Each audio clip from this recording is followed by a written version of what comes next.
Essa bateria externa. Vamos lá.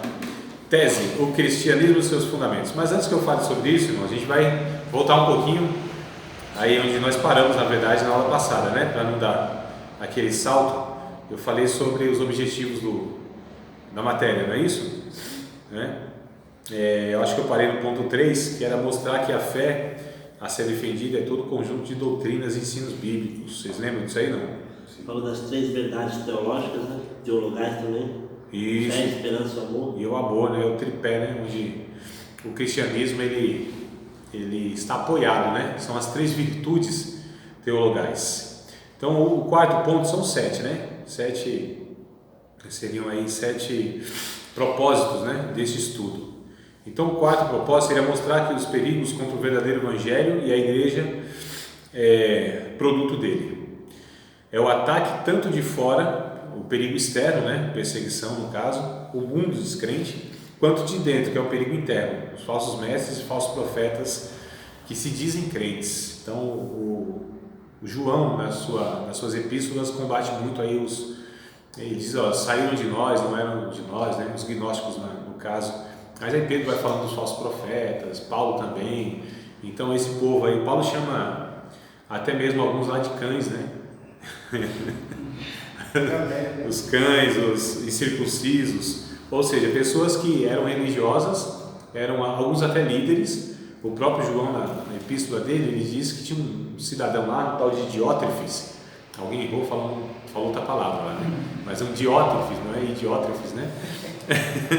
Que era um cara que queria expulsar as pessoas da igreja, queria mandar na igreja. Qualquer semelhança era coincidência. Se vocês... Não, hoje em dia não deve acontecer. Fica claro pelo estudo da história da igreja que os mais instrutivos inimigos da fé cristã verdadeira foram pessoas que surgiram dentro da própria igreja ou das igrejas cristãs. Olha só, vamos abrir um texto de Atos dos Apóstolos, capítulo 20. Começando já lendo Bíblia, o negócio está bom, eu acho. Já pensou? Tem hora que eu falo 1 hora e não falo da Bíblia, né? Não falo da Bíblia não, né? Eu não cito o texto bíblico, né? A gente parafraseia, a gente cita mais com outras palavras, não fala onde está, mas está no bojo aí do discurso, né? Não é possível. Então, vamos lá. Atos 20, 28 ao 30, Davi, se puder aí já ajuda a gente aí. Atendei por vós e por todo o rebanho sobre o qual o Espírito Santo vos constituiu bispos, para pastoreares a igreja de Deus, a qual ele comprou com o seu próprio sangue. Eu sei que, depois da minha partida, entre vós penetrarão lobos vorazes, que não pouparão o rebanho, e que, dentre vós mesmos, se levantarão homens falando de coisas pervertidas, para arrastar os discípulos atrás deles. Portanto, vigiai, lembrando-vos de que, por 3 anos, noite e dia, não cessei de molestar, com lágrimas a cada um. Agora, pois, encomenda-vos ao Senhor e à palavra da sua graça, que tem poder para vos edificar e dar herança entre todos os que são santificados. De ninguém cobicei prata, nem ouro, nem vestes. Vós mesmos sabeis que estas mãos serviram para o que me era necessário a mim e aos que estavam comigo. Tenho-vos mostrado em tudo que, trabalhando assim, é mister socorrer os necessitados e recordar as palavras do próprio Senhor Jesus. Mas bem-aventurado é dar que receber. Isso. Então Paulo advertindo aí os irmãos na igreja que na saída dele entrariam ou surgiriam pessoas que iriam introduzir heresias encobertas, né? 2 Timóteo 2:15, um versículo aí que todo aluno que passa por esse seminário sabe, não é possível, né? Mas não só o 15, a gente vai até o 19, tá? Então 2 Timóteo, lembrando que Paulo escreve essas 2 cartas que são chamadas de cartas pastorais. Aliás, escreve uma terceira a Tito também, né? Então são 3 cartas chamadas de cartas pastorais porque são endereçadas a pastores, presbíteros lá em Timóteo, presbítero em Éfeso, e Tito, presbítero lá na ilha de Creta. Então 2 presbíteros, 2 pastores são dados recomendações pastorais ministeriais, portanto. Então 2 Timóteo capítulo 2, verso 15 e 19 diz assim: procura apresentar-te a Deus aprovado, como obreiro que não tem de se envergonhar, que maneja bem a palavra da verdade, mas evita os falatórios profanos, porque produzirão maior impiedade. E as palavras destes roerá como gangrena, entre os quais são Mineu e Fileto, 2 homens também perturbavam Paulo, os quais se desviaram da verdade. Olha que coisa interessante, se desviaram da verdade, dizendo que a ressurreição era já feita, e perverteram a fé de alguns. Vocês lembram de alguma religião aí que diz que Jesus já veio, já aconteceu? Não? Eu vou falar a primeira letra, vocês completam. Testemunho de Jeová, lembram? Alguma? Qual foi? Testemunho de Jeová. Isso, olha aí, coisa boa. Né? Porque o Charles Taze Russell lá, aí foi criar toda aquela manobra, né? E depois falou dos 144 mil, que foi um arrebatamento invisível e tal. Ou seja, para corrigir um erro dele, uma profecia, uma profetada errada, aí ele começou aí. Mas bora voltar lá, que não é um assunto não, agora. Então, perverteram a fé de alguns, né? Final do verso 18, e 19. Todavia, o fundamento de Deus fica firme, tendo este selo: o Senhor conhece os que são seus, e qualquer que profere o nome de Cristo, aparte-se da iniquidade. Então a gente percebe aqui que existe de fato um evangelho verdadeiro, e dentre o evangelho verdadeiro vão surgindo essas pessoas. Gálatas, por exemplo, capítulo 4, todos os capítulos de Gálatas, Paulo já começa o capítulo 1 dizendo: olha, se alguém pregar para vocês outro evangelho que nós não temos pregado, pode ser até um anjo vindo do céu. E aí anjo também tem outras religiões, né, outros movimentos aí também que dizem que anjos apareceram e tal, né, os Mormons, por exemplo, e outros mais aí. Então Paulo vai advertindo. Todo o livro de Gálatas é para combater o legalismo, ou seja, judeus que aceitaram, abraçaram o evangelho a princípio, né? Eles abraçaram o evangelho mesmo, aceitaram. Muitos sacerdotes e muitos fariseus, né, saduceus, aceitaram o evangelho, abraçaram o evangelho. No Atos dos Apóstolos, principalmente o capítulo 15 lá vem falando que de fato o capítulo 15, por que foi a reunião do primeiro concílio? Justamente porque tinham muitos judeus e eles tinham as práticas então judaicas: guardar o sábado, circuncida aquele que não é judeu ou não, né, aquela lei dietética, né, dos alimentos e tal. Então o primeiro concílio foi para resolver isso, porque eram judeus, então tinha entre eles muitos sacerdotes e os fariseus, que eram os bem rígidos mesmo, né? Então aceitaram, abraçaram a fé. Só que vieram outros judeus e começaram a então falar para eles: não, olha, eu preciso guardar a lei. E aí Paulo vai falando então: ó, quem vos fascinou? Quem vos encantou com esse negócio? Vocês começaram pelo Espírito e estão acabando pela carne? Então vocês vão ser salvos pela lei? De maneira nenhuma, claro que não. Então a gente percebe que várias partes do Novo Testamento é para combater as igrejas, as cartas de Paulo, né? É para combater os falsos ensinos. Na verdade, essas cartas de Paulo surgiram, todas elas sem exceção, com problemas, por causa de heresias, por causa de comportamento pecaminoso. Se não fosse toda essa problemática da igreja no Novo Testamento, no começo, no primeiro século, a gente não teria essas cartas. Olha só, né? Então que bênção que foi eles errarem lá, né? Fazendo um monte de coisa errada. Então a demanda foi surgindo e Paulo foi escrevendo algumas partes, alguns capítulos. A carta de 1 aos Coríntios, por exemplo, ela foi escrita baseada em perguntas que mandavam para Paulo. Então mandavam perguntas para ele e ele respondia. Não é que ele propôs a carta, é que na verdade perguntaram: Paulo, isso aqui, olha, está acontecendo isso. Comunicaram ele que tinha uma briga lá de algumas famílias lá, que tinha partidarismo na igreja, que tinha panelinha, né, que a gente fala hoje, né? As panelinhas e tal, e tinha uma carnalidade, não tinha disciplina. Nossa, então mandaram um monte de coisa para Paulo. Aí Paulo foi então escrevendo. E o que acontece aqui, irmãos, é que há necessidade dessa preocupação, porque nós temos inimigos externos, que são aqueles que perseguem, né, o evangelho, e tem, tanto quanto perigoso, o perigo interno, ou seja, pessoas distorcendo a doutrina bíblica, gente pregando. Eu disse para vocês que o diabo também chama, né, pessoas para o ministério, né? Falei para vocês? Não? Falou.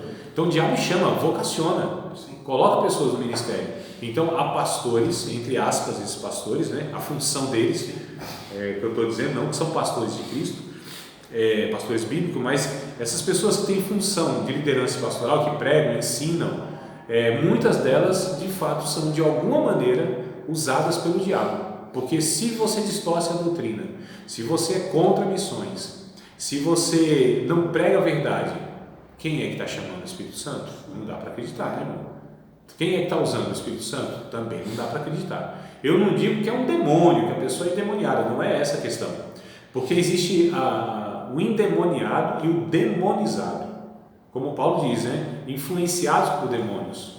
Na própria carta a Timóteo, agora não vou lembrar exatamente aí o texto, acho que é o capítulo 4 de 2 Timóteo, ele vai falar, é o capítulo 4, 2 Timóteo, capítulo de número 4, e ele vai dizer, aqui desde o verso 1 até aí os 5, né, para pegar o texto completo. Conjure-te, pois, diante de Deus e do Senhor Jesus Cristo, que há de julgar os vivos e os mortos na sua vinda e no seu reino. Que pregues a palavra e insista, a tempo e fora de tempo, redargas, repreendas, exortes, com toda a longanimidade e doutrina, porque virá tempo em que não sofrerão essa doutrina. Olha só, mas tendo comichão nos ouvidos, amontoarão para si doutores, ensinadores, mestres, conforme os seus próprios desejos ilícitos, né, as concupiscências, e desviarão os ouvidos da verdade, voltando às fábulas. Mas tu se sobe em tudo, sofre as aflições, faz a obra de um evangelista, cumpre o teu ministério. Então, toda a carta, na verdade, Paulo está, as cartas pastorais, ele vai advertindo sobre essa de Tito também é a mesma coisa que ele vai falar. Bem parecido. No Tito, capítulo 1, versículo 5, ele vai dizer que deixou Tito em Creta para levantar presbíteros, né? Põe em ordem as coisas. Né? Aí ele vai dar seguimento. Aí no 10 ele vai falar, porque existem muitos insubordinados, pauradores frívolos e enganadores, especialmente da circuncisão. É preciso fazê-los calar, porque andam pervertendo casas inteiras, ensinando que não devem por torpe ganância. Isso. Esses da circuncisão são os mesmos, né? Que ele vai direcionando ao Tito, a Timóteo. Então, enfim, porque não daria para a gente, eu não teria tempo de, ou talvez mais para frente eu fale, sobre esses grupos, né? Saduceus, fariseus, os legalistas mesmo, porque o Paulo combate um grupo e Tiago, por exemplo, combate outro grupo. É por isso que muitas vezes alguns entendem que há alguma contradição entre Paulo e Tiago, quando Paulo diz assim, a salvação não é pelas obras. E aí o Tiago vai falar, olha, a salvação é pela fé, né, no caso que Paulo diz. E aí Tiago vai falar, fé? Não, são as obras. É que eles estavam combatendo inimigos diferentes. São dois soldados da mesma guerra combatendo inimigos diferentes. Paulo combatia os legalistas e o Tiago combatia os antinomianistas, né? Acho que é isso aí, se não me falha a memória. Então, assim, aqueles que falam, não tem lei nenhuma também, a gente vive aí de qualquer forma. Não é bem assim. Vocês precisam mostrar as obras que são produzidas por meio da fé ou como resultado da fé. Enfim, irmãos, a questão é que nós temos inimigos dentro e fora da igreja.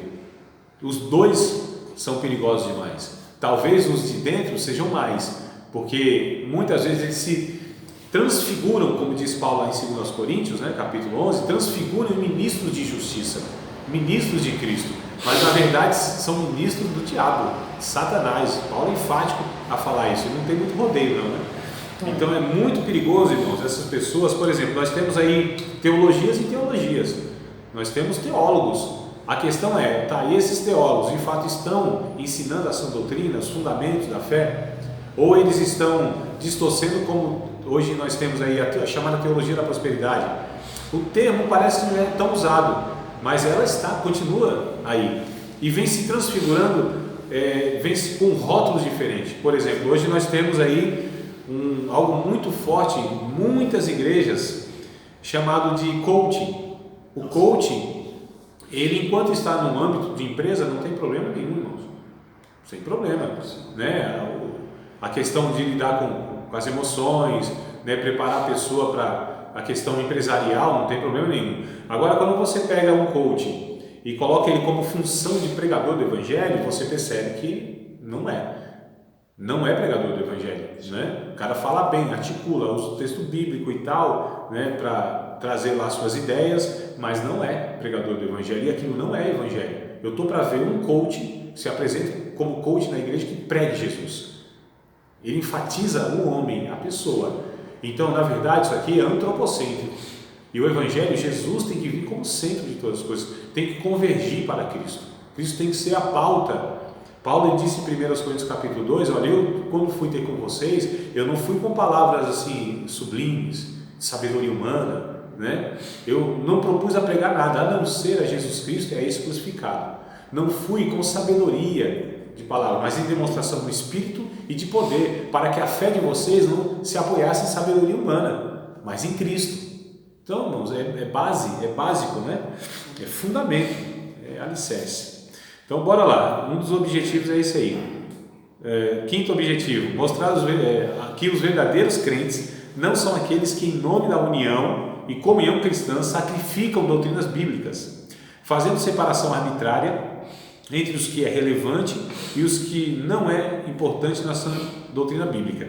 Os crentes verdadeiros são semelhantes aos antigos anabatistas, que o historiador eclesiástico, né, Eli Kers, diz que eles, por causa da sua fidelidade ao que criam, foram cruelmente vitimados tanto pelos protestantes como pelos católicos romanos. Está vendo? Eles foram forçados a pular para a morte de penhasco, foram afogados, queimados, enforcados. Isso se chama ser coerente com a fé, e somente os crentes fiéis podem ser. Então, olha só, irmãos, os protestantes na época, lá, né, no período ali próximo à Reforma, então protestantes perseguiram também esses anabatistas. A questão é, irmãos, não é garantia nenhuma quando a gente tem um rótulo de protestante, igreja evangélica, a gente hoje, a internet trouxe muito essa questão, né? Os reformados, parece que os reformados são assim, os oráculos de Deus, né? Tem uma teologia razoável, tem uma teologia boa, centrada sim, mas qual é a garantia? Só por ser reformado, só porque o cara tem uma formação presbiteriana, metodista, batista, anglicana e outra possivelmente? Não. Todos precisam passar pelo crivo das escrituras sagradas, precisam ser questionados. E todos aqueles que ensinam. O que a gente percebe nessas passagens bíblicas e outras mais, é que esses caras, uma hora, eles começaram, eles estavam na verdade. Eles se desviaram da verdade, não é o termo que Paulo usa? Deixaram a verdade, se desviaram da verdade, não deram mais ouvido à verdade. Que é o que eu entendo ser a chamada apostasia, né? Então, a apostasia é o desvio da fé. Se o cara desviou da fé, porque um dia estava, como se desvia de um caminho que nunca teve, né? Então é possível desviar da fé, na minha opinião é possível, é lógico, é uma coisa básica e lógica. E não é questão, então, se é arminiano, André? Não, eu não sou arminiano, eu não sou calvinista, eu não sou. Deixa pra lá esse negócio, deixa pra lá, né? Se apostou Sou bíblico, na apostasia, mesmo nos seus sermões, tendo como base a palavra de Deus, né? Porque, claro, ele tem que entrar com isso, né? Sim. E aí aplicar a ideia dele, no caso. Exato. O problema é que a Bíblia é a mãe das heresias, né? Sim. É a mãe das heresias. Então, todo mundo tem texto bíblico para tudo. A gente precisa entender mesmo em um contexto geral. A tarefa não é fácil, não é fácil para você identificar. É um trabalho árduo, contínuo. Então, assim, a Bíblia ela precisa estar sendo exposta, ensinada, né? Discutida, orientada. A gente precisa ter mais rodas de conversa. Eu digo assim, lideranças e tudo mais, né? Que são os mais responsáveis. São os responsáveis, na verdade, né? As pessoas elas precisam ser ensinadas. Ensinadas por quem? Por todos nós que nos propomos a fazer isso. Então, bora lá. Mostrar que nem todos os que são inimigos da... não, calma aí. Eu queria comentar um negócio que acabei não comentando. Essa questão de ecumenismo, né? Que falou que, pretexto aí de união, em sacrifício do texto, da doutrina bíblica, a gente vai se unir. Não tem como. O Evangelho é exclusivista. O Evangelho é exclusivo. Ele não tem como... tem aqui essa verdade, tem essa verdade, tem essa verdade. Não há possibilidade. Não, o Evangelho não é uma verdade dentre outras, é a única verdade. É a única. Então esse negócio, não, a gente pode caminhar com católico, a gente pode caminhar com espírita, com budista, não pode. Não pode. Eu não estou falando numa convivência, eu estou falando doutrinariamente. Conviver numa sala, a gente se engajar socialmente para, amenizar o sofrimento dos desvalidos aí, tudo bem, não tem problema. A gente se junta como ser humano, né, uma força para você socorrer pessoas que estão em necessidade. Agora, doutrinariamente, isso é impossível. Ou eu, de fato, acredito na doutrina bíblica, ou eu, então, não vou ser jamais cristão. Não tem como. Porque as doutrinas se divergem. E elas se divergem não só na questão periférica. Porque dentre os protestantes, ou os cristãos protestantes, a gente tem as divergências. Sim. Então, você pega lá as raízes, são 3, né? Alemanha, Suíça e outro lá que eu esqueci. Vai lá, olha. Tussa. Pode ser à vontade, não tem nada não. É ao vivo, é assim mesmo. Na Inglaterra não, né? Inglaterra, obrigado. Então, Suíça, Alemanha e Inglaterra. São as 3 raízes, né? Calvino, Lutero e John Knox. Isso, exatamente. E dali você vê que deriva um bocado, né, Davi? Um monte. Então, o que acontece? Você tem pontos de vista diferentes daquilo que é periférico. Até aí tudo bem. Ou seja, batiza com aguinha na cabeça, tem que ser imergido, asseia os elementos como são, tem que ser de fato com suco de uva e com trigo, ou o pão sem fermento ou não. São coisas assim, as línguas estranhas, elas são evidências inicial do batismo. Não, existe ainda esse batismo. O que é o batismo? Os dons são para hoje, não são. Então, batiza criança ou não batiza criança? Essas coisas são periféricas. Essas coisas não vão determinar a salvação e não são bases fundamentais. As bases, né, que a gente já falou, algumas delas, é a Trindade, a suficiência das Escrituras, né, a expiação completa de Cristo, a doutrina da santificação, da ressurreição. Ou seja, ela sim, todos esses movimentos, se concordarem com isso, tranquilo. Agora, se você diverge dessas coisas, aí é muito complicado. Aí não tem como negociar a doutrina. A gente ainda diverge naquilo que é periférico. Como que vai ser a liturgia? Entendeu? O que a gente usa? Usa instrumento ou não usa instrumento? Que tipo de instrumento? Ritmo, esse pode, esse não pode? Como que é o comportamento social e tal? Essas coisas Deus deixou para a gente se virar. Então a gente se vira aí. E parece que é um negócio complicado, porque onde tem 2 cristãos discutindo, tem 7 opiniões diferentes. Nunca vi um negócio desse, né? Sim. Mas vamos lá. Mostrar que nem todos que são inimigos da fé cristã, fundamentalista. Irmãos, é porque assim, essa palavra fundamentalista hoje, ela é muito pejorativa, né?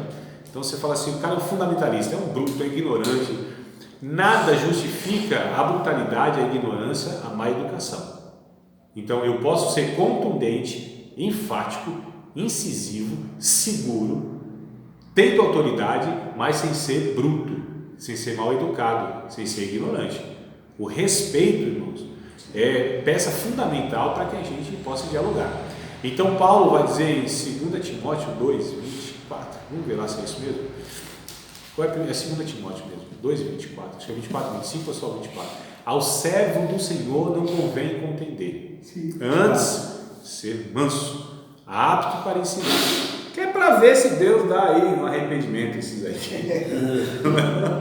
Mas não está escrito? Tem que ser manso. Né? Não pode ser 24, 25, né? Sim. Tem que ser apto para ensinar, não contencioso. Não pode ser esse briguento. Ele precisa ser ensinador, instruidor. O cara que fica brigando já é complicado. Estranho, né? Tem alguns pregadores, né, que parece que pregam com ódio, né, professor? Brabo, até a fisionomia de brabo, né? Tem um aí que eu não gosto não, desse aí que é o... Não cita nome não, mas tem uns aí ruins.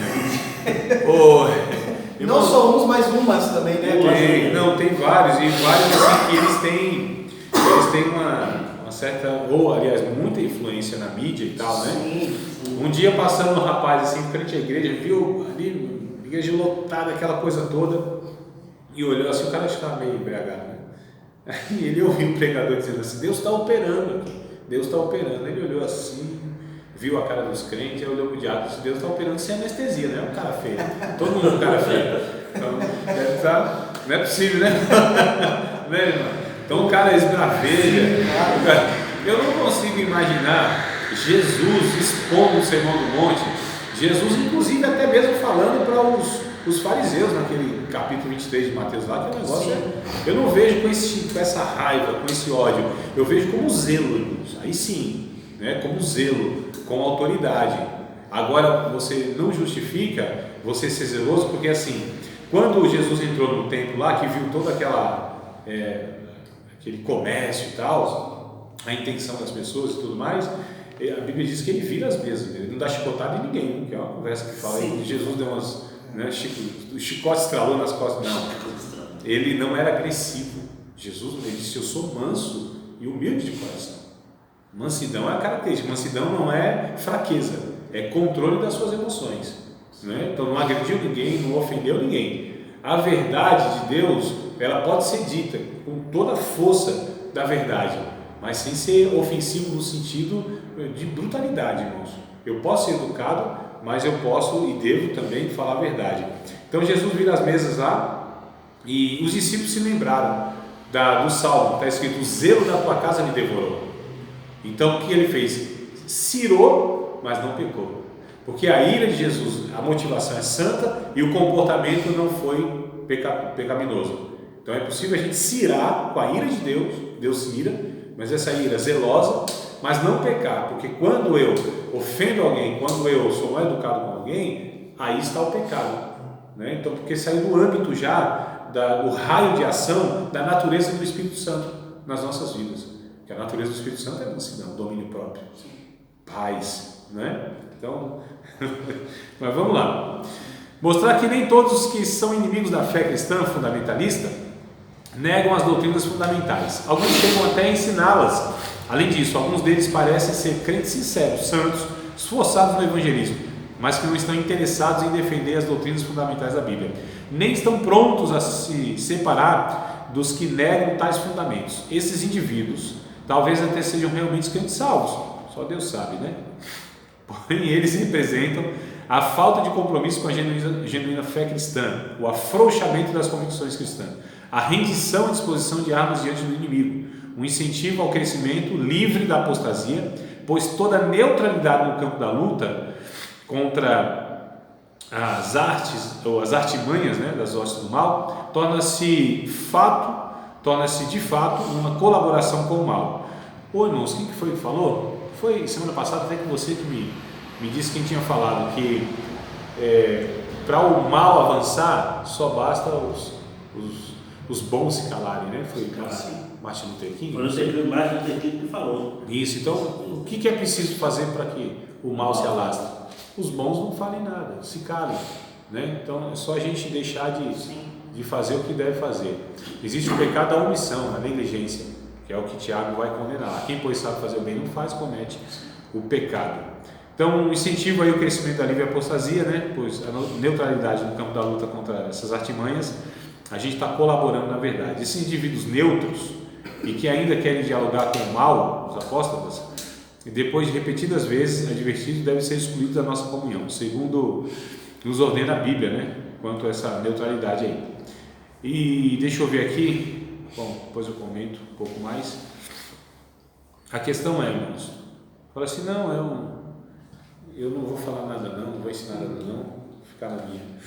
Na vida espiritual não existe neutralidade, não. Ou a gente coopera, Jesus disse, comigo ajunta ou espalha. Não tem meio termo. Eu não sou disso não, eu não vou ficar aqui no meu cantinho, não, irmãos. Ou nós defendemos a fé. Judas verso 3, lembra? Vocês lembram do Judas verso 3? Bora lá, se não lembra, vamos ler para lembrar. Penúltimo. É Judas 3. Amados, isso. Quando empregava toda diligência em escrever-vos acerca da nossa comum salvação, foi que me senti obrigado a corresponder convosco, exortando-os a batalhardes diligentemente pela fé que uma vez por todos foi entregue aos céus. Exato. Então veja bem, essa carta de Judas também, tem 25 versículos, alguma coisa assim, ela é enfática, irmãos. Ela é também muito, ela vai na veia, né, como diz o outro aí, e ele combate muito os falsos ensinadores. Ele chama de nuvens sem águas, né, aqueles que transtornam aí o Evangelho de Cristo, né, são pessoas de fato que devem ser combatidas. Então a gente percebe que a gente não pode ter neutralidade, como eu disse, a gente não vai ser bruto, mal educado, mas nós vamos, a defesa da fé, eu não vejo assim muito essa questão de que a fé precisa de defesa. Agora nós precisamos expor a fé, e ela mesma se defende, porque a verdade ela se basta, né? A verdade não precisa de nós, mas nós precisamos expor a verdade. Eu não confio, como Paulo disse, no poder de oratória, de argumento, e Paulo tinha demais, hein? Muito mais do que todos nós. É fato, né? O cara era eloquente e, meu Deus do céu, eu ia falar outra palavra, mas meu Deus do céu. Vamos lá, irmãos, mais um ponto aqui. Mostrar que discernir entre verdadeiro, o verdade e erro, melhor dizendo, lobo e cordeiro, verdadeiro profeta e falso profeta, mestre verdadeiro e falso mestre, ensino de Deus e ensino de demônios, não é tarefa fácil. Tudo isso pode se apresentar exteriormente de muitíssimo semelhante com uma sutileza satânica tão enganosa, capaz de enganar os mais experientes dos fundamentalistas, que abaixou a guarda e começou a descuidar de sua espiritualidade pessoal. Isso é muito complicado. Irmãos, nós não podemos confiar em nós mesmos. Satanás, ele é um ser que não deve ser desprezado. A gente não supervaloriza o poder dele, né? Porque o poder de Cristo é infinitamente maior. Não é nem o poder de Cristo, é a natureza de Cristo. Não é nem poder, é a natureza. Ele é Deus. Então, Deus é Deus. Satanás é uma criatura de Deus. Então, infinitamente inferior do que Deus. Mas em relação a nós, esse ser, ele tem mais muita vantagem. Experiência, inclusive, de vida, né? A gente pode falar assim, né? Ou seja, a história humana, ele conhece o ser humano melhor do que qualquer um ser humano. Só não melhor do que Jesus, claro. Mas a questão Paulo disse: eu não ignoro os ardis do diabo. Vamos ler o texto de 2 aos Coríntios, capítulo de número 11, 2 aos Coríntios.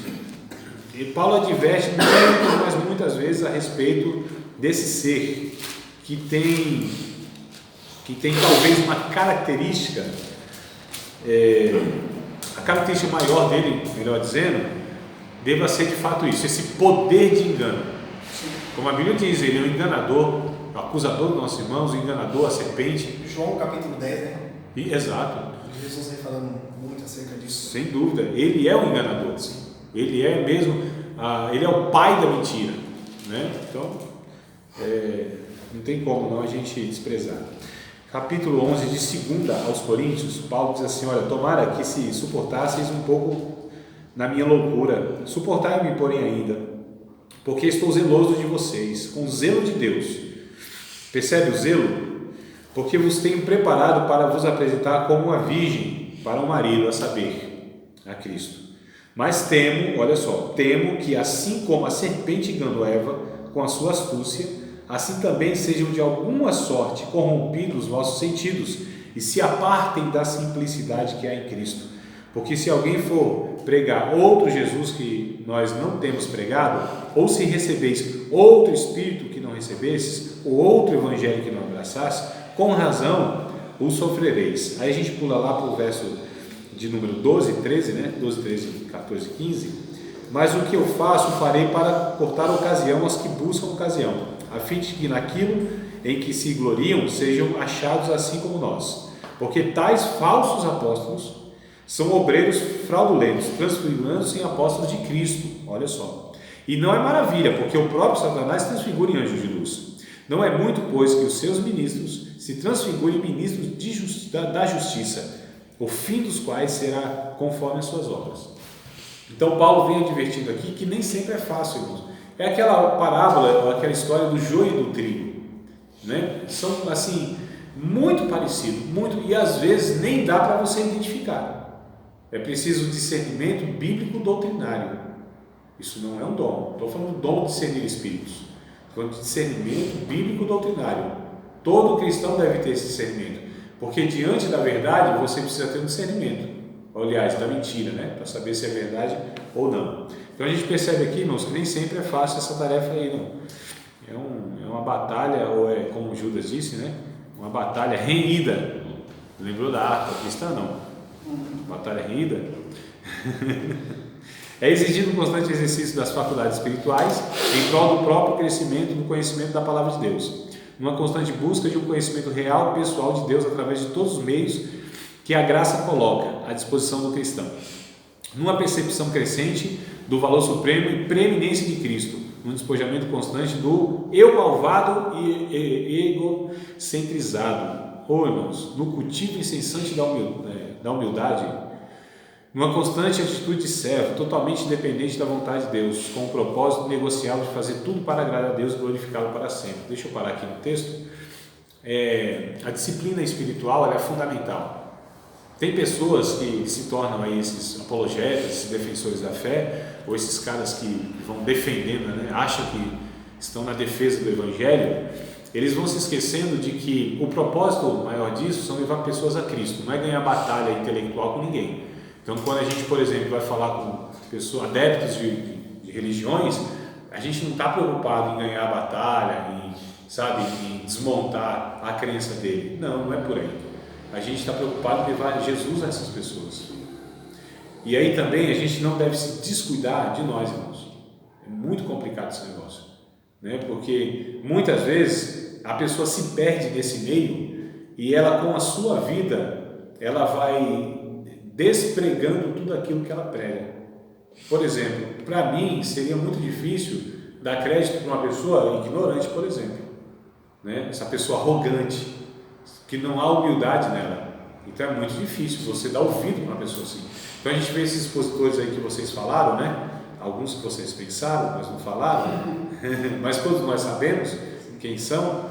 Esses caras, quando eu vi a eleição passada, me parece, para a presidência, o Facebook, eu vi pastores e líderes ali, pais discutindo de tal maneira, né? Se ofendendo. Eu falei, opa, calma aí. Eu até escrevi um negocinho lá, quem vem de fora vai falar, um bando de loucos, é um hospício. Esse negócio de igreja, de religião, esse negócio de evangélico, isso é um hospício, porque como que pode você pregar o amor, você pregar todas as virtudes do evangelho e irmãos se ofendendo de tal maneira, né, que ali descaracteriza? Não. Paulo ele disse, eu falo a verdade, mas é em amor. Eu falo a verdade. Paulo sempre era enfático, mas ele visava sempre. Paulo assim tinha a cabeça do teólogo, mas o coração de um evangelista. E a gente precisa ter isso aí. Cabeça de um teólogo, né, as doutrinas fundamentadas, a verdade ali fixada, mas o coração de um evangelista. Eu acho muito estranho essa questão desses ditos profetas. Tem uns que se intitulam profetas, né? Sim. Profeta e tal. Mas quando eu pego, por exemplo, o profeta, o Elias ou Eliseu, agora me fugiu da memória, se vocês lembrarem a passagem, aliás, se é um ou se é outro, vou relatando a passagem. O Jeroboão, Salomão tinha falecido, aí Roboão assume o reinado. Aí a tribo vai se dividir, né? As tribos vão se dividir, reino do sul e reino do norte. E aí o que acontece? Um profeta chega para um dos generais lá e diz assim, olha, começa a fixar o olho dele, na verdade, e ele começa a chorar, só olhando para ele. E ele pergunta, a expressão que ele usava, né? Meu pai, né? Por que choras desse jeito? Ele diz, porque eu vejo o mal que você vai fazer contra Israel.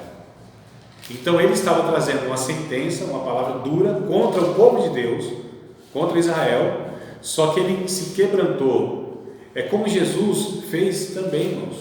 Quando ele viu aquele povo lá em Jerusalém, a Bíblia diz que ele teve compaixão daquela multidão, porque era como ovelhas que não tinham pastor. Então ele chorou sobre Jerusalém. Sim, o Senhor disse, quantas vezes quis eu ajuntar vocês como a galinha junta os pintainhos, vocês não quiseram. Enviei profetas, né, madrugando e tal, e Jesus se quebranta ali. Então assim, uma pessoa que traz uma palavra dura para outra, mas não é carregado de um sentimento de compaixão, de misericórdia, é bem possível que essa pessoa está se perdendo. A mensagem pode estar correta, pode ser lá de fato a mensagem bíblica, mas ela está se perdendo no processo, porque nós não pertencemos a esse espírito.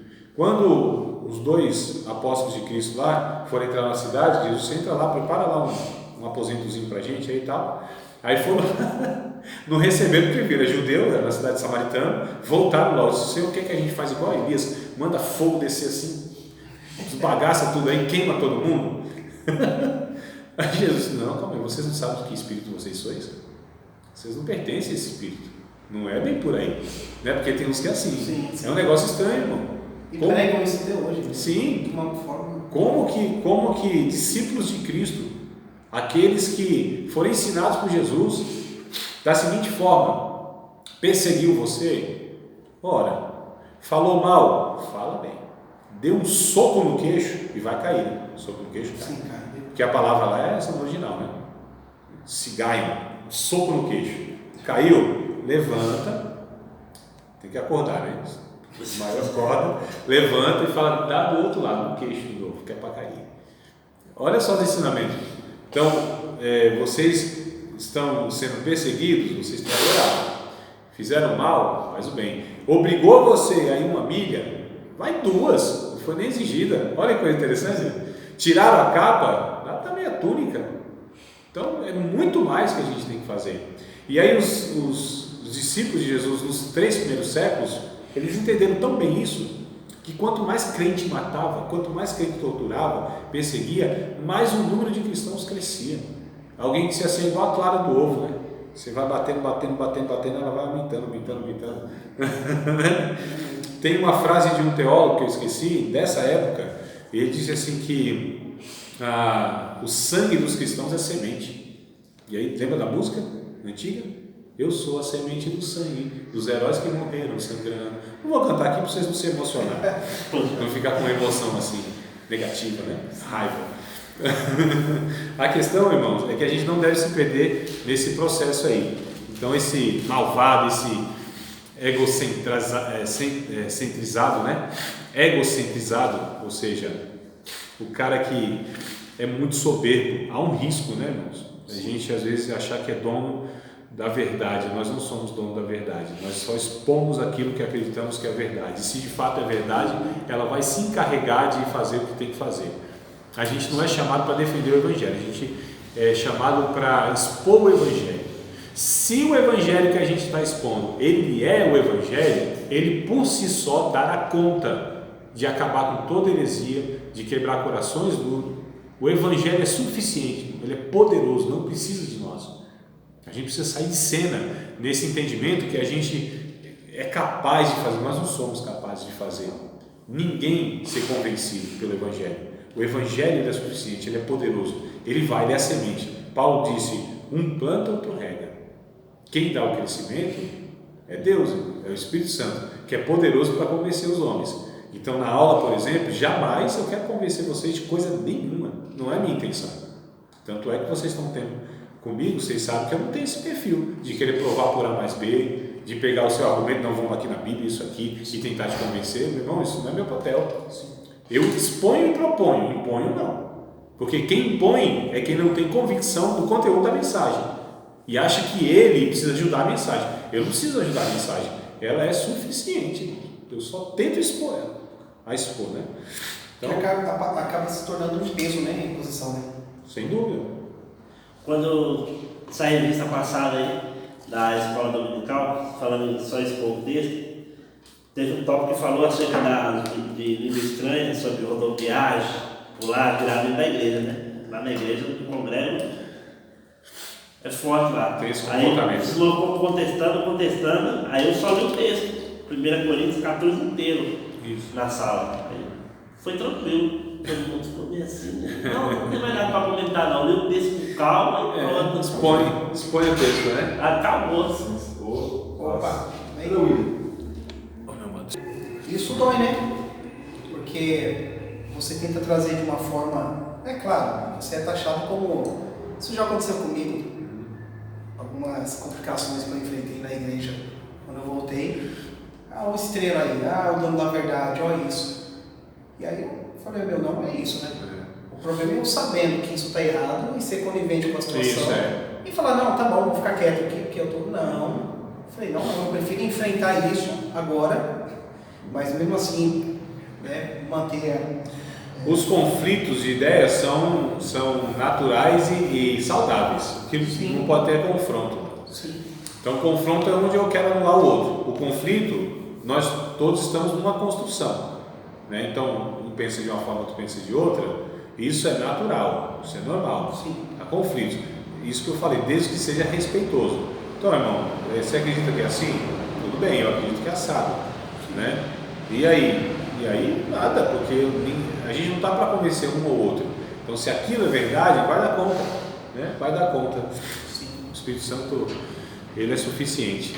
Então vamos lá, o cristianismo e seus fundamentos. Então, só trouxe para vocês aqui os objetivos, né? Aí, a partir disso, a gente de fato vai entrar aí nos conteúdos que é a própria matéria. Até agora só foi mesmo explicar para vocês o propósito de tudo isso aí. O cristianismo é uma religião que se alicerça nos pressupostos da revelação bíblica, cujos fundamentos não são apenas coerentes com a verdade e a realidade da vida, mas são a própria verdade, desde que são a própria autoritativa e indestrutível palavra de Deus. O cristianismo, como corpo de verdades fundamentais, tem resistido ao teste da coerência com a realidade. Isso aqui é importante, daqui a pouco eu vou comentar com vocês. Ou seja, quando testado na vida prática, se mostra coerente e funcional. O negócio funciona para a vida, né? E esta prova, a aprovação tem sido, e esta prova e a aprovação tem sido feita através dos séculos com sucesso. Enquanto que todos os outros sistemas filosóficos e religiosos, quanto mostrem sofisticados e fantásticos sistemas de ideias e princípios, né, nenhum deles resiste ao impacto com a simples realidade da vida. Daqui a pouco eu dou um exemplo. Não são coerentes, não funcionam e nem pode funcionar, porque que são feitos a partir da própria elucidação humana, né? Clareza humana, que não é onisciente, muito menos infalível, como a Bíblia Sagrada é. Irmãos, a teologia da prosperidade, por exemplo, a gente não precisa nem combater muito isso aí não, sabia? Lógico, tem texto bíblico, a gente precisa explicar, mas assim, você acredita na teologia da prosperidade? Então vive, deixa a vida conduzir, a vida desmonta isso aí. A vida desmonta, a realidade desmonta. Uma mentira, ela não consegue enfrentar a realidade da vida. Realidade é realidade. Eu acreditando ou não, por exemplo, inferno é a realidade se eu não acreditar, não deixa de existir, não deixa de ser uma realidade. Mas eu acredito que se eu tiver fé, eu vou vencer tudo na vida no sentido positivo, enfermidade, vou ter o melhor disso, o melhor daquilo e tal. Você acredita?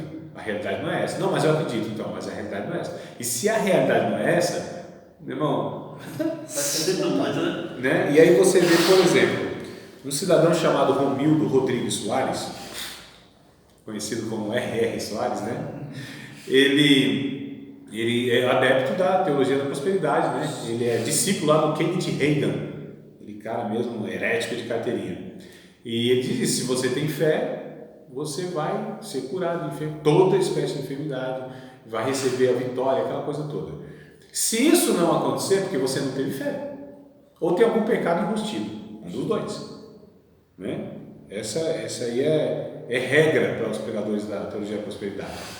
E aí o que acontece? Só que ele precisou passar por uma cirurgia. E aí foram entrevistados numa revista. E disse: o senhor diz que se a pessoa tem fé de fato, ela vai ser curada de enfermidade, mas o senhor precisou passar por uma cirurgia, né?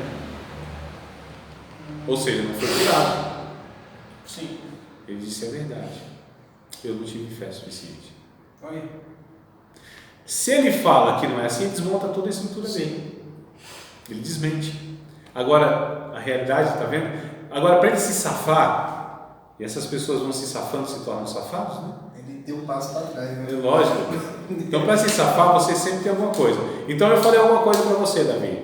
Aí você fala assim: não, mas não aconteceu na minha vida. Então, a palavra que você falou, André, não é verdade. Não é que você não teve fé suficiente. Aí você fala assim: não, tive fé suficiente sim. Não, então deve ter alguma pendência entre você e Deus, tem algum pecado enrustido. Não, mas não tem pecado nenhum não. Então é o seguinte: talvez você não fez o correto, você não fez o voto. Faz o voto. Aí você faz o voto, não deu certo. Não é tempo de Deus. Irmãos, sempre eles vão, né, tentando sair pela tangente e tal. A questão é que o Evangelho ele resiste à realidade da vida. A mentira não, porque o Evangelho é verdade. Quando você coloca os ensinos do Evangelho em prática, a sociedade em toda a história, ou a sociedade, os povos em toda a história, viveram muito bem, no sentido que não foram extintas. Agora, quando o Evangelho ele não é ensinado, e quando as mentiras são propagadas, elas se acabam, elas se desfazem. A gente tem na história esses relatos. impérios, por mais poderosos que fossem, eles foram sendo destruídos, porque a mentira estava instalada lá, a mentira do paganismo, da idolatria, da forma de viver. Se o Evangelho ensina que a promiscuidade é pecado, a sociedade que vive na promiscuidade, ela vai ser extinta, ela vai sofrer muito, não só pelas doenças, mas pelas complicações psicológicas, emocionais. Se Deus disse o homem só pode ter e é adequado e é saudável só uma mulher, né? Ou seja, a mulher só um homem, né? O cônjuge, essa fidelidade conjugal, isso é verdade. Aplica isso na vida, vai dar certo.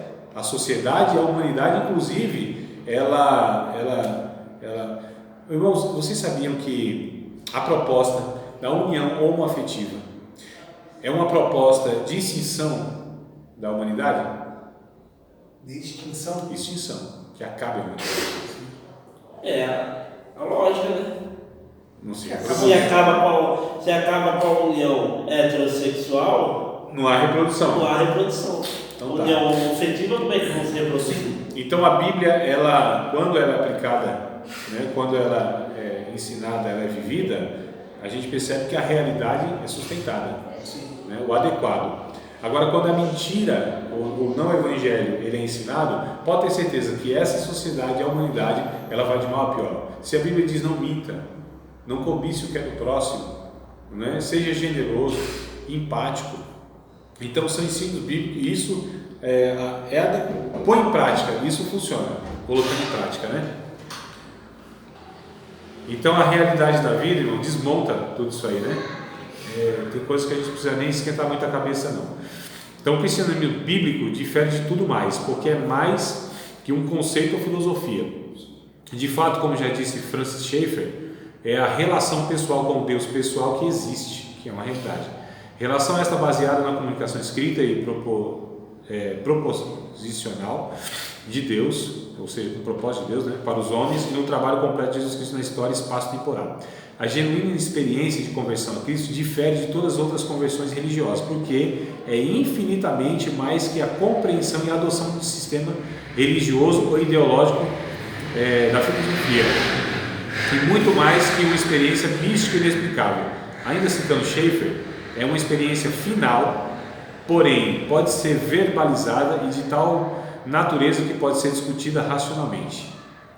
O cristianismo como sistema de crença é baseado nos pressupostos do teísmo cristão, ou seja, baseado em conceitos que têm de ser admitidos antes de se começar qualquer discussão. O que é interessante, irmãos, e o que o Francis Schaeffer fala, é que assim, a experiência com o Evangelho modifica, transforma a natureza humana. Não é só questão de comportamento, uma questão de intelectualidade. Você transforma a categoria de pensamento. Transformando a categoria de pensamento, você transforma a natureza da pessoa. Transformando a natureza da pessoa como consequência a um comportamento modificado. Mas porque foi atingido a natureza. O entendimento, né, não é só questão de intelecto, é questão de uma mente mudada, transformada. É a metanoia, a expansão da mente. É receber a mente de Cristo. É pensar como Deus pensa. As categorias de Deus. Que é um negócio totalmente diferente. E é relação com Deus. A gente não se relaciona com um conjunto de regras, que a gente chama de Bíblia. O nosso relacionamento primeiro e mais profundo não é com escrita, é com uma pessoa. É com Deus pessoal. Não é com um Deus coletivo, um Deus de sacerdotes, né? Como se tivesse pessoas intermediando. É um Deus que cada um é um sacerdote. A Bíblia diz isso no Novo Testamento, né? Diz lá em 1 Pedro, capítulo 2, verso 9, vocês lembram do texto? Bem conhecido, 2 e 9, 1 Pedro, depois Apocalipse, capítulo 1, verso 6. Vós sois geração eleita, sacerdócio real, né? Isso, nação santa, sacerdócio real, é isso? Isso. Vós, porém, sois raça eleita, sacerdócio real, nação santa, povo de propriedade exclusiva de Deus, querido, a fim de proclamar as virtudes daqueles que vos chamou das trevas para a sua maravilhosa luz. Vós, que antes não erais povo, mas agora sois povo de Deus, que não tinhas alcançado misericórdia, mas agora alcançaste misericórdia. Davi já quer ler o capítulo todo, é só uma, mas tá bom, tá bom, não tem nada não, passou, tá na tolerância, 1, 2, 5, Apocalipse 1 e 6, é 1 e 6 ou 1 e 7, agora eu não sei, olha. Mas lá que Deus nos fez reis e sacerdotes, né? É 1 e 6, ou 1, capítulo 1, ou é verso 6 ou verso 7? É o 6. Deus constituiu reinos sacerdotes para o seu Deus Pai. Ou um reino sacerdotal, ou um reino de sacerdotes, depende da tradução. Mas Deus nos fez um reino, ou nos colocou num reino de sacerdotes. Então é a relação pessoal. Cada um, discípulo de Cristo, tem uma ligação direta com Deus. Aí faz direto, entendeu? Direct. Manda um direct assim para Deus que vai, não tem interferência. E não tem. Então, assim, nós nos relacionamos com Deus pessoal. O Deus se relaciona com cada um de nós. Embora a ideia seja de coletividade, mas existe também a individualidade na coletividade. O que não pode haver é individualismo, que é uma questão mais egocêntrica. Mas a questão é, nós nos relacionamos com Deus, que é a verdade. Perguntaram para Jesus, o que é a verdade? Né? O que é a verdade? Ele perguntou errado, não é o que é a verdade. Quem é a verdade? Que era o próprio Jesus que estava ali dizendo para ele: eu sou o caminho, a verdade e a vida. Conhecereis a verdade vos libertará. Se, pois, o Filho vos libertar, verdadeiramente sereis livres. Então a liberdade vem por se relacionar com uma pessoa que é totalmente livre e que nos faz nele livres. E a liberdade aqui que ele nos chama não é a liberdade, como Paulo disse, para pecar, mas é a liberdade para fazer o que se deve fazer. Porque liberdade não é fazer o que se quer, é o que se deve, né? Então a gente já vai pegando aqui qual é a proposta do Evangelho, o fundamento do Evangelho é emancipar cada um de nós a Cristo e que a gente não fique dependente um do outro para a verdade, porque Deus colocou em cada um de nós, tirou o coração de pedra, vai dizer lá Ezequiel, né? E aí o autor de Hebreus repete, colocou um espírito novo, um coração novo, e todos nós seríamos sacerdotes de Deus e levaríamos todas as outras pessoas que ainda não são sacerdotes de Deus a esse sacerdócio, ou seja, essa comunicação, essa relação com Deus. Hebreus capítulo de número 4, por exemplo, versos 14 e 15, 16, vai dizer, olha, nós não temos um sumo sacerdote que não pode se compadecer das nossas necessidades, mas como que em tudo padeceu, mas sem pecado. Cheguemos, pois, com confiança ao trono da graça, para que possamos alcançar misericórdia e achar graça, a fim de sermos ajudados em tempo oportuno. Chegar, né, ao trono da graça, nos aproximar do trono da graça. O véu foi rasgado, a pessoa de Cristo está acessível. Aí é o que diz Jesus no Evangelho de Marcos, capítulo 1, verso, deve ser 13, 14, alguma coisa assim. Arrependei-vos, crede no Evangelho, porque o reino de Deus está próximo. Essa proximidade de tocar, acessibilidade, não é de tempo, não é temporal, porque já tinha chegado. Então não é que ia chegar, não é um negócio futuro. Já chegou o reino de Deus, é chegado a vocês o reino de Deus. E ele está acessível, está próximo, há uma proximidade. Antes estava longe, era um negócio, né, meio complicado para você ter um acessozinho a Deus. Tinha que ter uma liturgia, tinha que ter um lugar certo, tinha que ter uma forma certa, tinha que ter uma pessoa intermediando, tinha que ter um sacrifício correto, dependendo da situação. Era muito trabalhoso. Se você tivesse, talvez, impuro por uma questão ou outra, tinha que se purificar primeiro, esperar não sei quantos dias. Meu irmão, era uma complicação doida para você, assim, ter sabe? E mesmo assim ainda não falava com Deus, não. Tete a tete, né? Isso era para falar com o sacerdote, para o sacerdote falar com Deus, para Deus mandar o profeta. Olha só, né? Até chegar. Era uma burocracia doida. Qualquer semelhança em algum ponto aí que vocês possam observar na vida de alguns é mera. Os profetas aí que assim. Então assim, não, irmão. Os assessores, né? Então assim, a gente percebe que o fundamento do Evangelho e do cristianismo é isso. E a gente precisa, Hebreus capítulo 1, verso 6, né, se não me falha a memória, a leitura que eu fiz aqui, tem pressupostos. E qual é o pressuposto em se relacionar com Deus? Qual é o pressuposto? É que Deus existe, é que Deus é uma realidade. É necessário que aquele que tenha fé, né, se aproxime de Deus, creia que Ele existe e que é recompensador daqueles que o buscam. Então, sem fé não tem como a gente se aproximar de Deus. Agora não é um fideísmo, é uma fé baseada na convicção da existência desse Deus. E isso não é uma fé cega, é uma convicção pessoal, né? O próprio Deus que traz essa convicção. Ou seja, irmãos, eu não fui convencido por um sistema elaborado teológico. Ninguém se relaciona com Deus a partir dessa teologia, é a partir de um encontro pessoal com Deus. Então é o Espírito Santo que me comunica a obra de Cristo em minha vida. Ele me constrange de tal maneira, Paulo disse assim, nós fomos constrangidos pelo amor. O amor de Cristo nos constrange de tal maneira que nos põe de joelho, que nos faz reconhecer que somos pecadores. Isso não é porque eu convenci o outro intelectualmente. Isso não se dá no intelecto, primeiramente. Se dá lá no âmago do ser humano, lá no espírito. Lá a Bíblia inclusive diz na divisão da alma e do espírito, das juntas e das medulas. A palavra vai lá, ela penetra lá, onde só a palavra conhece e sabe onde se divide esse negócio. Vai lá, discerne tudo, põe a gente nu diante de Deus de novo. Todas as coisas estão de fato nuas diante daquele que nós temos que tratar um dia. Então, primeiro se dá uma experiência pessoal poderosa, que a Bíblia chama de novo nascimento, onde a gente é transformado, não há explicação lógica para essas coisas, porque é algo sobrenatural, é algo extraordinário, que foge da lógica humana, e é a experiência pessoal. Foi o que Jesus disse para o líder religioso, para o cara que era mestre de Israel, o cara que manjava de Bíblia. Pensa no homem que manjava de Bíblia, era um tal de Nicodemos. Ele disse, é necessário nascer de novo, porque quem não nasce da água e do Espírito não pode ver e nem entrar no reino de Deus. Nem ver, nem ter o conhecimento do reino de Deus e nem pertencer a ele, nenhum nem outro.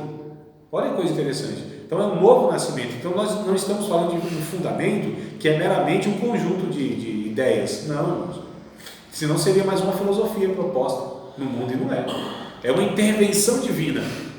É uma ação de Deus unilateral que vai ao encontro do homem, depositando no coração dele a fé, transformando o seu entendimento, ressuscitando ele do estado de ofensa que ele estava diante de Deus e morto por seus pecados. Ressuscita esse homem, coloca fé nele, justifica ele, regenera ele, deposita o seu espírito, cobre com o seu sangue. Olha que coisa linda, sustenta com as suas mãos. Que coisa linda, irmãos. Se os pentecostais tivessem glória a Deus, eu não tinha falado glória a Deus, eu senti na presença de Deus ali. Estava lembrando no finalzinho do livro do C.S. Lewis, ele falando dessa transformação, né? É claro que isso precisa partir de você, né? Eu aceito. Ele estava falando mais ou menos assim. O Davi já olhou nada. calvinista aqui. O calvinista. Já Já ia gostar, né? esse partido de Veja você. Não, o C.S. Lewis ele trouxe algo mais ou menos assim, Sim. né? Dessa experiência quando você reconhece, né? Sim. Que o seu eu é fracassado. Exato. Você vai até Cristo, Cristo te purifica e aí coloca dentro de você o eu original que deveria ser, mas dele, né? Isso. Esse é de fato o ser humano que você Exato. deveria ser. Aí sim. É aquilo que o Senhor traz, né? O ser humano que deveria ser, Deus como era, né? Exato. Então, não, de fato, aí sim se dá, na verdade, a relação com Deus. Sim. Deus vindo ao encontro do homem. Então, falando tudo isso, eu quero dizer que um dos fundamentos do Evangelho é o novo nascimento. É acreditar que, de fato, existe uma nova natureza gerada por Deus dentro de cada um. E essa nova natureza nos traz não só um pensamento novo, não só um desejo novo, não só um comportamento novo, mas e o principal para mim, o propósito de vida, que é a teleologia. Agora eu fui ressignificado na vida. Para que eu existo? Você pode continuar fazendo um bocado de coisa que fazia antes disso. Não tem problema, um bocado, lógico, desde que não fira a santidade de Deus. Só que agora eu ressignifico isso. Por que eu estou fazendo isso? Eu estou fazendo isso porque agora eu entendo que isso vai contribuir e servir o reino de Deus. Eu já não faço apenas por uma vantagem pessoal. Olha só. Então tem muitos cristãos que mudaram no seu entendimento, mudaram no seu sentimento, mudaram no seu comportamento, mas o propósito de vida não foi mudado. Aí, A principal evidência do novo nascimento é essa. Propósito de vida. Quando você conhece uma pessoa, você cristã, você começa a conviver com ela no dia a dia, você vê o propósito de vida dela. E um dos... Mais que ela tenha milhares de oportunidades, mas ela vai. Isso. Vai Ela vive baseada naquele propósito. naquele propósito. Então, assim, e uma das maiores evidências é que agora o ser humano, esse ser humano regenerado, ele já não vive mais para si. Vamos ver se eu acho um texto aqui, irmãos. Eu até lembro ele, assim, de memória, mas eu queria ler com vocês, 2 aos Coríntios, vamos ver se é esse mesmo, 2 aos Coríntios, capítulo número 5, versos 14 e 15. Eu gosto tanto dele que ele está na minha memória, mas eu quero ler com vocês aí também. Capítulo 2 aos Coríntios, capítulo 5, verso 14 e verso 15. Segunda carta aos Coríntios 5, 14 e 15. Porque o amor de Cristo nos constrange, julgando nós assim, que se um morreu por todos, logo todos morreram. E ele morreu por todos, para que os que vivem não vivam mais para si, mas para aquele que por eles morreu e ressuscitou. Ó! Propósito de vida, irmãos. Propósito de vida é não viver mais para si, mas para Cristo. Vivendo para Cristo, automaticamente, ou naturalmente, melhor dizendo, eu estou vivendo para o outro. Ó, julgando nós assim, que se um morreu por todos, logo todos morreram. E aqueles que vivem, não vivem mais para si, não devem viver mais para si, mas vivem ou devem viver por aquele que por eles morreu e ressuscitou. Propósito de vida, servir as outras pessoas. Propósito de vida, fazer tudo para que a outra pessoa seja abençoada. Já não é mais a questão egoísta, já não é mais a questão do meu, minha, meus, minhas. É nosso, tudo é nosso, irmãos. Ó, coisa linda, né? O que diz lá Atos dos Apóstolos? No capítulo 2, eles tinham tudo em comum. Tudo. Ninguém considerava nada que era seu, mas que tudo era do outro. Comunhão. Comunhão, não é? Coinonia, irmãos. Então, o pessoal usa isso aí na parte administrativa, esse texto aí. Pô. Então, olha só que coisa interessante. Hoje em dia tem até banco da igreja meu, não? Esse lugar meu, eu só sempre aí. O conhecimento não é meu. Alguns falam assim: André, posso usar esse texto? Oh, meu Deus, não é meu. Posso compartilhar esse texto? Por educação, eu sei, né? Não é meu. Não, mas André, esse esboço você pode me dar? Pô, meu irmão, pega aí, ó, não é meu não. Só não vou rasgar daqui porque a sua tem. Fala, André, mas e aí? Não é meu, eu vou distribuindo. Eu não tenho dó, eu não tenho reserva. Eu não tenho, irmão, dificuldade nenhuma de compartilhar todo o conhecimento que tenho em qualquer esquina da vida. Vocês sabem disso. Não é sala de aula, eu não guardo nada. Eu deixo tudo aqui. Eu deixo tudo todas as vezes que eu levo nada para casa. Né? Então eu não posso viver mais para mim, não é para o meu benefício. Amados, eu não vou achar a passagem, eu tenho certeza, mas depois eu procuro se vocês me lembrarem. Eu procuro se vocês me lembrarem. Eu não garanto procurar se vocês não me lembrarem. Mas é uma passagem lá dos profetas, não sei se é Jeremias, Ezequiel, mas é muito interessante, em forma de uma parábola, exatamente. Eu não vou achar, não. Talvez aqui na nossa resenha eu ache. A questão é o seguinte, eu vou tentar só pegar o espírito, né, do negócio que eu nem vou lembrar, narrar tudo não. Mas é mais ou menos assim, o profeta comparando Israel como um neném que deram à luz. Ezequiel 18. É isso aí, mano? Será? Se não me falha, é isso. Aí é responsabilidade pessoal, né, que você está falando aí? Que é o 18? Não, mais pra frente. Não, é 16, Davi. Isso, aí. 16, aí, tá vendo? Por aí. Esse texto é bonito demais. Isso, é lindo. Ele na NVI, você já leu? Não lembro. Eu vou ler aqui. Qualquer hora. Procura ele, tem uma versão NVI. Misericórdia. Eu vou ler lá porque a linguagem com certeza é melhor. Eu pensei que só tinha o... Soa pelos olhos, né? Soa pelos olhos. Soa pelos olhos, na NVI é muito bonito. Eu pensei que só tinha Ezequiel 37. O 16. Então, deixa eu ler aqui, né, rapidinho, mas não atropelando, só adiantar um pouquinho. Então vamos lá, desde o verso 1 mesmo. E veio a minha palavra do Senhor dizendo: Filho do homem, faze conhecer a Jerusalém as suas abominações. E diz, assim diz o Senhor Jeová, Jerusalém: A tua origem do teu nascimento precede da terra dos cananeus. Teu pai morreu, tua mãe era Eteia, ou seja, pagãos. Não há mérito nos judeus, não há mérito em Israel. Eles não fizeram por onde, não merecem coisa nenhuma. Foram escolhidos por Deus, só Deus sabe por quê. Deuteronômio 7 também fala assim. Não é? E outras passagens mais lá. Romanos, por exemplo, Deus escolhe quem quer, ama quem quer, aborrece quem quer, e é assim. E quanto ao teu nascimento, no dia em que nascestes, não te foi cortado o umbigo, nem fosse lavado com água para a tua purificação, nem tampouco foi esfregada com sal, nem envolta em faixas. Não se compadeceu de ti olho algum para te fazer alguma dessas coisas. Compadecido de ti. Antes fosse lançado em pleno campo pelo nojo da tua alma, no dia em que tu nascestes. E passando eu por ti, vi-te manchada do teu sangue, disse-te, ainda que está no teu sangue, vive. Sim, disse-te, ainda que está no teu sangue, vive. E te fiz multiplicar como um renovo no campo, e cresceste, te engrandeceste, e alcançaste grande formosura, avultaram os teus seios, cresceu o teu cabelo, mas estavas nua e descoberta.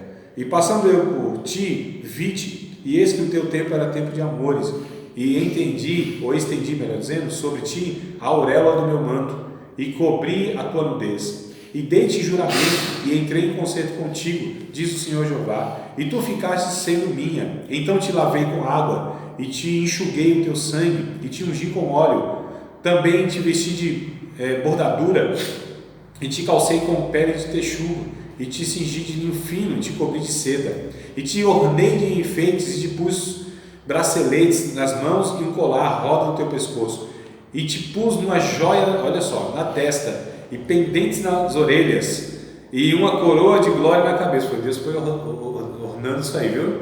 Foi Deus que foi colocando brinco, colar, isso aí. Não, mulher. E assim fosse ornada de ouro e prata, e a tua veste foi de linho fino, e de seda e bordadura, nutriste de flor de farinha, e de mel e de óleo, e fosse formosa em extremo, e fosse próspera, até chegastes a ser rainha. E ocorreu a tua fama entre as nações, por causa da tua formosura, pois era perfeita por causa da minha glória, que eu te pus sobre ti, diz o Senhor. Olha só, mas confiastes na tua formosura, e te corrompeste por causa da tua fama, e prostituíste todo o que te passava para seres sua, e tomastes nas tuas vestes, e fizeste lugares altos, adornados de diversas cores, te prostituíste sobre eles, tais coisas não vieram nem onde vi, e tomaste as tuas joias de enfeite que eu te dei no meu ouro e na minha prata, e fizeste mais de homens, e prostituíste com elas. Eu não vou continuar aqui não, irmão, mas é só para resumir. Interessante, há 2 etapas ou 3 etapas aqui nessa criança recém-nascida, foi lançada para ser morta, não foi nem tirado o cordão umbilical, não foi tratado, impura. Deus disse, ainda está vivo, está no sangue, mas vive, vou lá, pego. Criou, chegou a ser adolescente, cresceu os seios, se tornou uma moça bonita, né? A formosura dela foi espalhada por todas as nações. E aí, agora uma segunda etapa, Deus casa, tudo isso é metafórico, lógico. Deus casa então e coloca várias joias, né? Dá valores, e aí ela pega isso e usa como benefício próprio, despreza Deus. Olha que coisa interessante, despreza, e Deus mesmo assim traz, né, depois a palavra de juízo, mas no final, inclusive, ele diz, porque são 2 profetas profetizando simultaneamente, um em Jerusalém e outro na Babilônia, simultaneamente, Jeremias em Jerusalém e o Ezequiel lá na Babilônia, no cativeiro, né? Então os 2 vêm trazendo, então por isso que eu estou juntando os textos aqui, eu vou falar agora de Jeremias, e Deus disse assim, olha, o pensamento que eu tenho sobre vocês não é pensamento de mal, para dar o fim que vocês esperam. Então vocês vão orar depois de 70 anos e eu vou vir até vocês. Olha que coisa linda. Então a gente percebe que essa relação e essa dinâmica, ela na verdade é o fundamento maior que existe no cristianismo, que é o novo nascimento, que é a nova criação, que é Deus se relacionando pessoalmente, que é Deus um ser pessoal, triuno, mas pessoal, que se relaciona com todos. Essa trindade que se aproximou do homem em toda a história, né? que se evidenciou no Antigo Testamento como Pai, o Novo Testamento o Filho, propiciando agora a vinda da terceira pessoa da Trindade, que é o próprio Deus, habitando em nós, que não era possível na Antiguidade por conta de ainda o homem não ser resgatado totalmente e efetivamente na história pelo sangue de Cristo. Então, o fundamento do Evangelho, um Deus pessoal, que se relaciona com cada um de nós, mudando e transformando a nossa natureza, que nos faz agora povo seu, família, filhos. O poder que é nos dado não é para expulsar demônios, é para curar enfermos, também pode ser, mas o poder que é nos dado é de sermos feitos filhos de Deus, aos quais não nasceram do sangue, nem da vontade do varão, né? Mas de Deus. Aleluia. Oh, glória.